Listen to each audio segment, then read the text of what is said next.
Welcome to Neetha's taste land. ഞാൻ നീത രാജീവ്.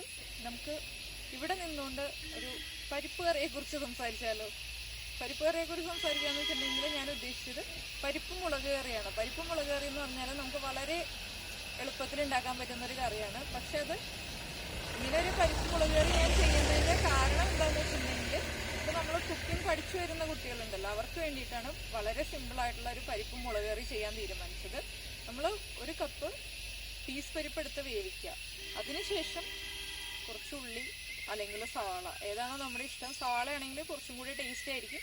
വളരെ എളുപ്പത്തിൽ ചെയ്തെടുക്കാൻ പറ്റുന്ന പരിപ്പും സവാളയും കുറച്ച് വറ്റൽമുളകും ചേർത്തിട്ട് വളരെ ഈസി ആയിട്ട് ചെയ്യാൻ പറ്റുന്ന ഒരു കറിയാണ്. ബാച്ചിലേഴ്സിനും ചെയ്യാം, അതുപോലെ തന്നെ കുക്കിംഗ് പഠിച്ചു തുടങ്ങുന്ന കുട്ടികൾക്ക് ചെയ്യാം, പിന്നെ എല്ലാവർക്കും ചെയ്യാം കേട്ടോ. ഇന്ന ആളുകൾക്ക് മാത്രമേ ചെയ്യാൻ പാടുള്ളൂ എന്നൊന്നുമില്ല.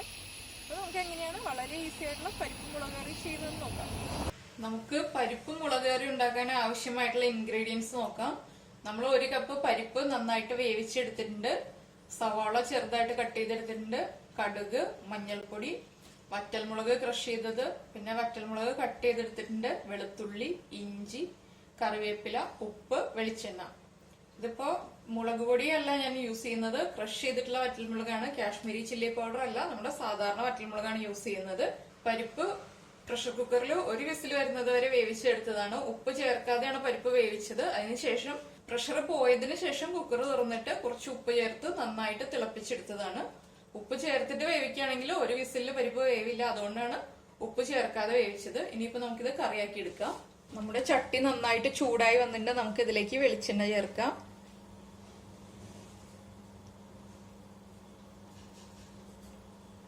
വെളിച്ചെണ്ണ നന്നായിട്ട് ചൂടായി വന്നിട്ട് നമുക്ക് കടുക് ചേർത്ത് കൊടുക്കാം. നമ്മുടെ കടുക് നന്നായിട്ട് പൊട്ടി വരുന്നുണ്ട്. നമുക്ക് ഇതിലേക്ക് ഇഞ്ചി ചേർത്ത് കൊടുക്കാം. ഞാനിപ്പോ ഇഞ്ചി ചെറുതായിട്ട് കട്ട് ചെയ്തിട്ടാണ് വെച്ചിരിക്കുന്നത്. ഇതിപ്പോ ഒരു 2 സെന്റിമീറ്റർ വലിപ്പമുള്ള ഇഞ്ചിയുടെ പീസാണ്.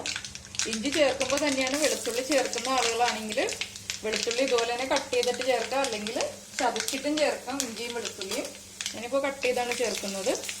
ഇതിലേക്ക് നമ്മൾ എടുത്തു വെച്ചിരിക്കുന്ന വറ്റൽമുളകിന്റെ പീസസ് ആഡ് ചെയ്യാം.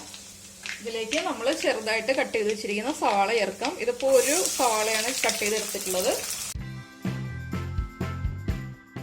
സവാള ചേർത്തതിന് ശേഷം നമുക്ക് കുറച്ച് കറിവേപ്പില ആഡ് ചെയ്യാം. സവാള വേഗം തന്നെ സോട്ടായി കിട്ടാൻ വേണ്ടിയിട്ട് കുറച്ച് ഉപ്പ് ആഡ് ചെയ്യാം. നമ്മൾ പരിപ്പിൽ ഉപ്പ് ചേർത്തതാണ്, അതുകൊണ്ട് തന്നെ കുറച്ച് ഉപ്പ് ചേർത്താൽ മതി. നന്നായിട്ട് ഇളക്കിക്കൊണ്ടിരിക്കുക. നമ്മുടെ സവാള നന്നായിട്ട് സോട്ടായി വരുന്നത് വരെ ഇളക്കാം നമുക്ക്. ഞാനിപ്പോൾ ഈ കറി ചപ്പാത്തിക്ക് വേണ്ടിയിട്ടാണ് റെഡിയാക്കുന്നത്, അതുകൊണ്ടാണ് കുറച്ച് പരിപ്പിൽ വെള്ളം കൂടുതൽ ഒഴിച്ചിട്ട് വേവിച്ചത്. ഗ്രേവി ആയിട്ടുള്ള കറിയാണ് എടുക്കുന്നത്. കുറച്ച് തിക്കായിട്ടുള്ള കറി മതിയെന്നുണ്ടെങ്കിൽ നമ്മൾ കുറച്ച് വെള്ളം വറ്റിച്ചെടുക്കുക, അല്ലെങ്കിൽ കുറച്ച് വെള്ളം കുറച്ച് ഒഴിച്ചിട്ട് വേവിക്കുക പരിപ്പില്. ഇതിപ്പോ ഞാൻ കുറച്ച് വെള്ളം ചേർത്തിട്ട് വേവിച്ചതിന് ശേഷം ഉപ്പ് ചേർത്തു. ഉപ്പ് ചേർത്തതിന് ശേഷം കുറച്ചുകൂടി വെള്ളം ചേർത്തിട്ട് നന്നായിട്ട് വേവിച്ചെടുത്തതാണ്. ചപ്പാത്തിക്കും പുട്ടിനുമാണ് ഈ കറി നല്ല ടേസ്റ്റ് ഉണ്ടാവുന്നത്. പിന്നെ ചോറിന്റെ കൂടെ വേണമെങ്കിൽ കഴിക്കാം. ചോറിന്റെ കൂടെ നമ്മൾ എടുക്കുമ്പോൾ കുറച്ച് തിക്കായിട്ട് എടുക്കുക. നമ്മുടെ സവാളയുടെ കളറൊക്കെ ഒന്ന് ചേഞ്ച് ആയി വരുന്നുണ്ട്. നമുക്ക് ഫ്ലെയിം കുറയ്ക്കാം.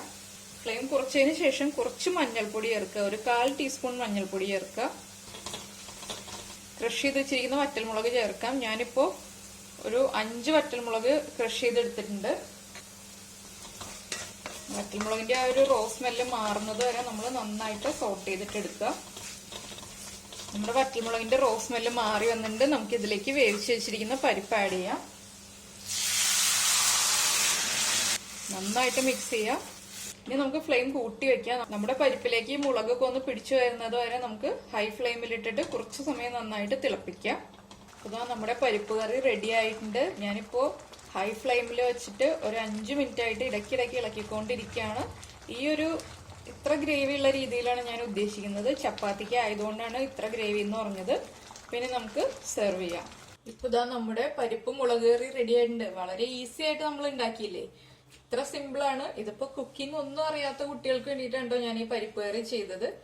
പരിപ്പ് മുളക് കറി ഉണ്ടാക്കാനായിട്ട് അറിയാവുന്ന കുറെ ആളുകൾ ഉണ്ടാവും. പക്ഷെ ഇപ്പൊ നമ്മള് കല്യാണം കഴിഞ്ഞിട്ട് ഉടനെ ഇപ്പൊ ചായ പോലും ഉണ്ടാക്കാൻ അറിയില്ല എന്ന് പറയുന്ന പല ആളുകളുണ്ട്.